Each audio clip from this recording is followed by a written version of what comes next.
हरियाणा के मुख्यमंत्री नायब सिंह सैनी ने वीरवार को दिन भर लगातार कई बैठक की है।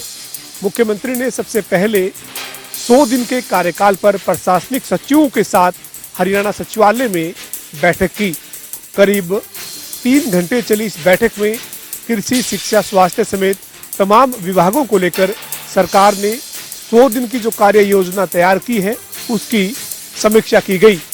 इस दौरान मुख्यमंत्री नायब सिंह सैनी ने मुख्यमंत्री तीर्थ योजना के विस्तार की भी घोषणा की। मुख्यमंत्री ने कहा कि प्रदेश में अब मुख्यमंत्री तीर्थ योजना के तहत बुजुर्गों को प्रयागराज में महाकुंभ जो चल रहा है वहां पर भी यात्रा के लिए भेजा जाएगा। इसके साथ ही इस यात्रा में माता वैष्णो देवी और शिरडी साईं तीर्थ को भी शामिल किया गया है। मुख्यमंत्री नायब सिंह सैनी ने अधिकारियों को निर्देश दिए हैं कि 100 दिन की जो कार्य योजना है उसी तर्ज पर पूरे 5 साल प्रदेश में तमाम जो विभाग हैं और प्रदेश में जो लोग हैं उनके हित में सभी गंभीरता के साथ काम करें। इसके अलावा मुख्यमंत्री नायब सिंह सैनी ने महिला एवं बाल विकास विभाग की भी एक महत्वपूर्ण बैठक की।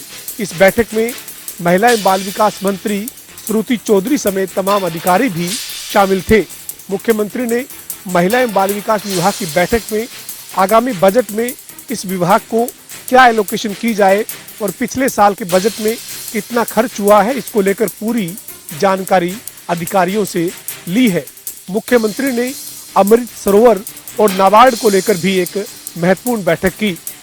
काबिल गौर है कि मुख्यमंत्री का आज जो बैठकों का दौर था वो सुबह 11 बजे से शुरू हुआ था और देर शाम तक मुख्यमंत्री लगातार तमाम बैठक करते नजर आए हैं। कई दिनों से हो रहे मौसम में बदलाव के बाद आज एक बार फिर सूर्य देवता ने दस्तक नहीं दी और जिसके बाद जो है लगातार ठंड पड़ रही है। और आज का टेम्परेचर की अगर बात करें तो रोहतक में आज का टेम्परेचर जो है 14 डिग्री तक था, लेकिन धीरे धीरे रात होते होते ये टेम्परेचर 9 डिग्री तक पहुंच जाएगा। उससे जो है कम भी हो सकता है। लगातार यही मौसम विशेषज्ञ यही कह रहे हैं कि आने वाले दिनों में और भी ठंड बढ़ सकती है। आप मेरे पीछे देख सकते हैं कि रोहतक का रोटरी क्लब चौक है। रोटरी क्लब चौक पर जो है यहाँ पर अक्सर भीड़ लगी रहती थी, लेकिन अब आपको वाहन यहाँ पर दिखाई दे रहा है। हालांकि धुंध अभी से गिरना शुरू हो गई है। वाहन जो है रेंग रेंग कर चलते दिखाई देंगे। लोगों को ठंड के कारण काफी दिक्कतों का सामना करना पड़ रहा है और इसीलिए जो लोग जो है कहीं ना कहीं ऊनी वस्त्र पहनकर और हर शरीर को पूरी तरह से ढककर जो है यहाँ से निकल रहे हैं।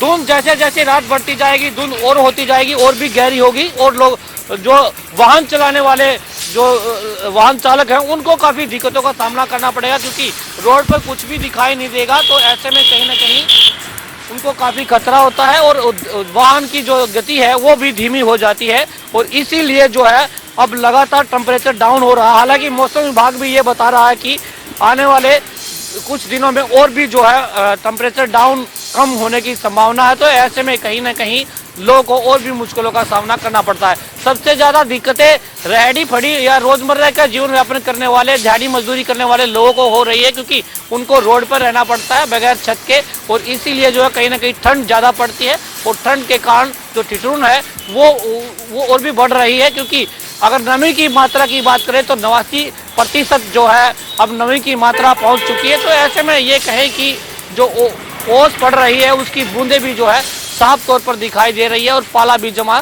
दिखाई दे रहा है। इसीलिए जो है कहीं ना कहीं अब लोग जो है अपने घरों में ही डूब के दिखाई दे रहे हैं। अभी से जो है लोग जो है घरों में घुस रहे और साफ तौर पर जो है ठंड का कहर देखने को मिल रहा है, क्योंकि हार्ड कपाने वाली ठंड से लोग जो है अलाव का सहारा लेते हुए दिखाई दे रहे हैं और कुछ लोग जो है ऊनी वस्त्र पहनकर ही अपने आप को बचा पा रहे हैं। रोहतक से जनता टीवी के लिए संजय कुमार। मौसम में बदलाव के साथ हुई बारिश किसानों के लिए किसी भी वरदान से कम नहीं है। जहां पर कृषि विभाग का भी कहना है कि इस बारिश और धुंध की वजह से किसानों के लिए गेहूं और सरसों की फसल में बम्पर पैदावार की उम्मीद फिर से जाग गई है। जहां पर सिरसा में पिछले 2 दिनों में हुई बारिश के साथ अब किसानों को फिर से अच्छी पैदावार होने की आस बंधी है। आपको बता दें कि सिरसा जिला में 2,85,000 हेक्टेयर में गेहूं की बिजाई जबकि 75,000 हेक्टेयर में सरसों की बिजाई की गई है। जहां पर एक तरफ जहां बारिश ने किसानों को लाभ पहुंचाया, तो वहीं पर अब बारिश के बाद अल सुबह आने वाली धुंध भी संजीवनी का काम कर रही है।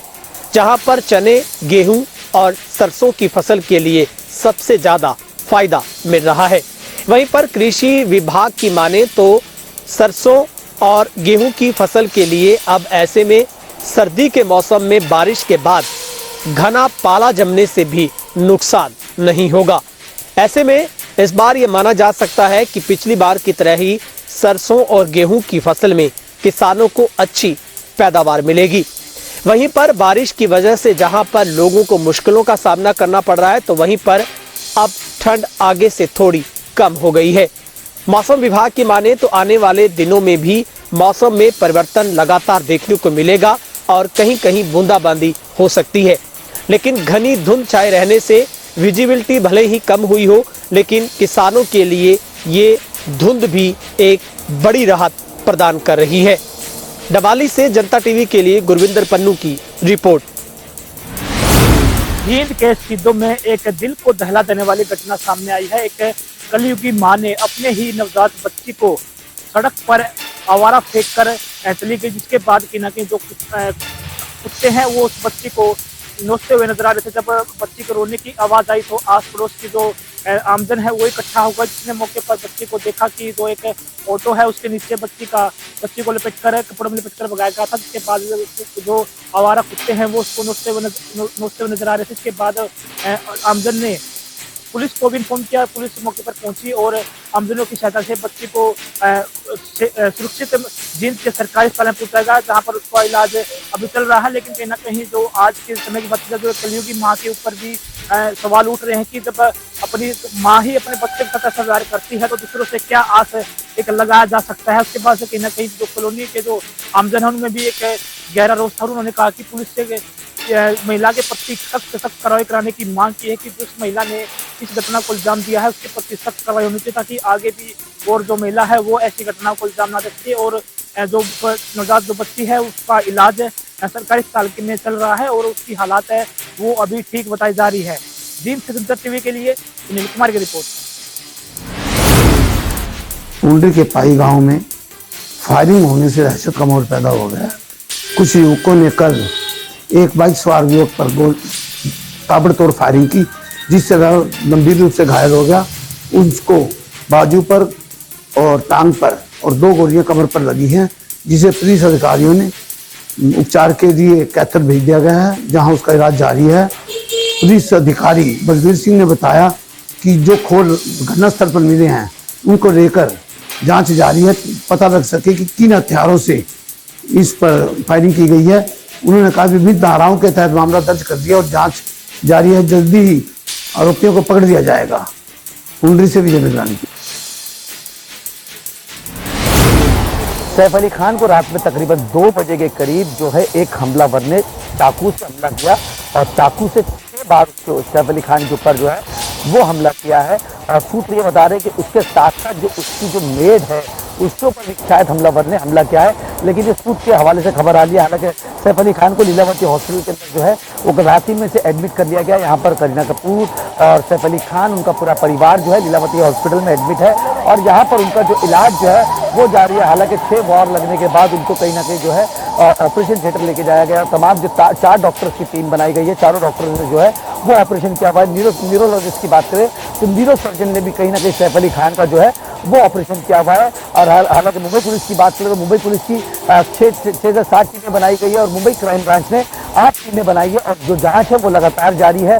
3 लोगों को जो है वो डिटेन कर लिया गया है। उनसे जो पूछताछ है मुंबई पुलिस और मुंबई क्राइम ब्रांच लगातार कर रही है और मुंबई क्राइम ब्रांच दोनों ही टीवी पे जो है वो कोशिश कर रही है कि ये चोरी का एंगल हो सकता है या उनके घर के अंदर ही से उनकी जो मेड है या कोई पहचान वाला शख्स जो है सैफ अली खान पे हमला किया है और तमाम जो सीसीटीवी फुटेज है उसको खंगाले जा रहे हैं। अब देखना ये होगा कि मुंबई पुलिस और मुंबई क्राइम ब्रांच की जांच में क्या निकल के सामने आता है। जनता टीवी के लिए अमजद खान, मुंबई।